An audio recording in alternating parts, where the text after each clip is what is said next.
every age, the priest has been hostile to liberty.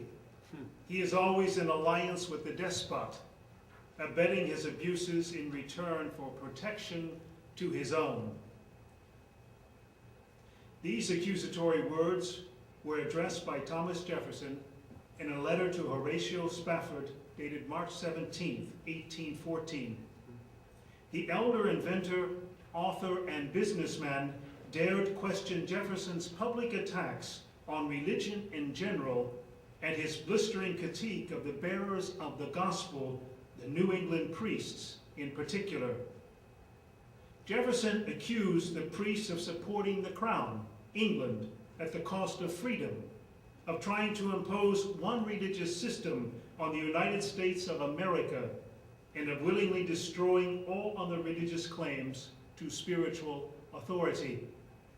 This becomes particularly relevant in an age where a presidential candidate declares that God wants me to be president.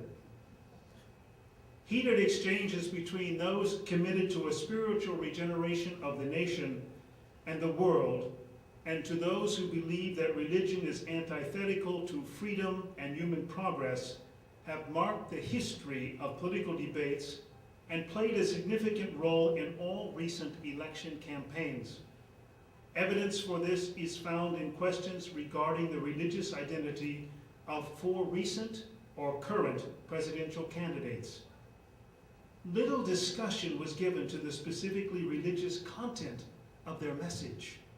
Mormonism, Catholicism, evangelicalism, and the erroneous accusation of being a Muslim all point in the general direction of the myth of American political identity. One nation under God, a Christian nation according to many, if not most, of the electorate, with unswerving allegiance to the flag and the republic for which it stands. Allegiance to current U.S. political choices has in recent times come under the moral microscope following a series of government actions that have jeopardized the balance of forces in regions witnessing high levels of social dislocation, undermined international conventions on the treatment of political and military prisoners, caused untold damage to the environment, and shifted funding needed to attend to urgent social needs in the United States and abroad to the military. The international battle against terrorism and the axis of evil has come at a deep cost to the poor of this country and abroad, because precious resources have been poured into a war that was and is, according to many, illegal, morally unjustifiable, and incapable of being won. What have the debates that raged at the dawn of the American democratic experiment and those of the current presidential races, international engagement in wars, deepening of poverty and environmental degradation, what do these have to do with the inauguration of the Franciscan Action Network? Everything. The Franciscan movement was born out of the context not all that dissimilar to what we witness today. Military might was defined by divine right. The lords of the manor and the czars of economic accumulation justified their blessedness and noble state by reference to a providential and beneficent God. Meanwhile, the poor and those used for fodder in the seemingly interminable internecine conflicts of Europe were passive spectators of a history controlled by the rich, the powerful, and by a religion that had lost sight of its core evangelical values and ultimate allegiance. With the limitations of technological advance, the natural environment itself was under increasing threat as arable lands became overworked, indigenous forests increasingly cut down, and urban centers expanded, exacting a toll on the local natural environment. Francis of Assisi's times were not dissimilar to our own in another respect: the international fight over religious and cultural ideologies, the battle for the Holy Land and surrounding territories, the battle for God. In one sense, Francis witnessed what Samuel Huntington has termed the clash of civilizations, between what became the stereotypical storyline of Christian freedom bearers and the Muslim usurpers and charlatans. Francis and his early followers witnessed the wholesale destruction of the values of human dignity and solidarity under the banner of God and politics. It was this experience that led Francis to turn decidedly away from violence, from hatred and ignorance, and to pursue dialogue with the perceived enemy. Active nonviolence became the hallmark of the Franciscan movement. Francis' confrontation with the rulers of the world, a confrontation that for Francis was transformed into an opportunity for transformation. Francis went to where power was abused, where the merchants of dehumanization hawked their wares. He met them on their terms and called them to higher ground. There are three central themes present within the Franciscan movement, themes that shape the nature and current of the national debate. These themes, which are intimately interwoven one with the other, are defined in Franciscan terms as poverty, peace, and care for creation.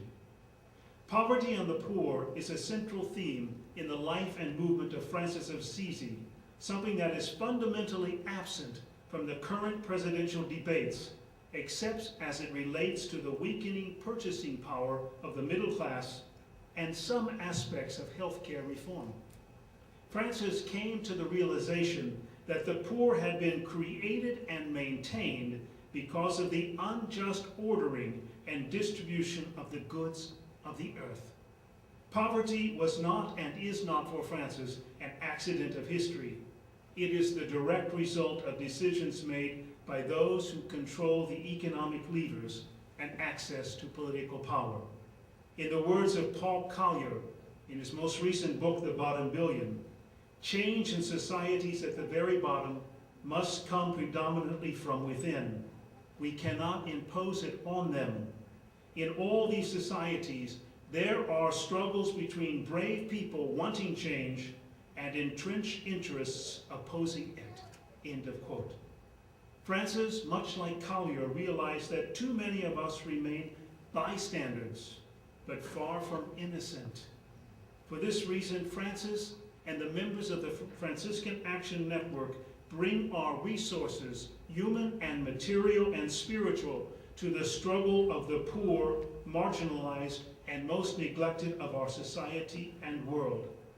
We do so from a particular vantage point, that of standing in the midst of the poor, walking and working closely with them, linking our dignity and our destiny with theirs, and allowing them to shape the discourse and propose solutions for themselves that should guide all future policy decisions.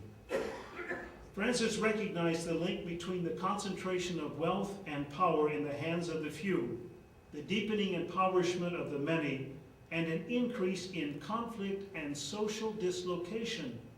Neither Francis nor I want to demonize the wealthy indiscriminately.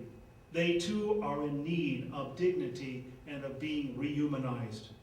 Rather, Francis recognized the cost of obtaining and maintaining wealth, oftentimes through illicit, illegal, and immoral means.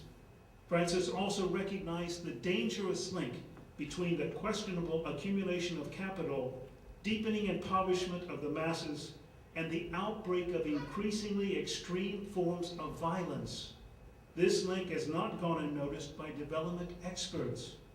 Lyle Brainer, in her recent work entitled Too Poor for Peace, reminds us extreme poverty exhausts governing institutions, depletes resources, weakens leaders, and crushes hope, fueling a volatile mix of desperation and instability. Poor, fragile states can explode into violence or implode into collapse, imperiling their citizens, regional neighbors, and the wider world as livelihoods are crushed, investors flee, and ungoverned territories become a spawning ground for global threats like terrorism, trafficking, environmental devastation, and disease. End of quote.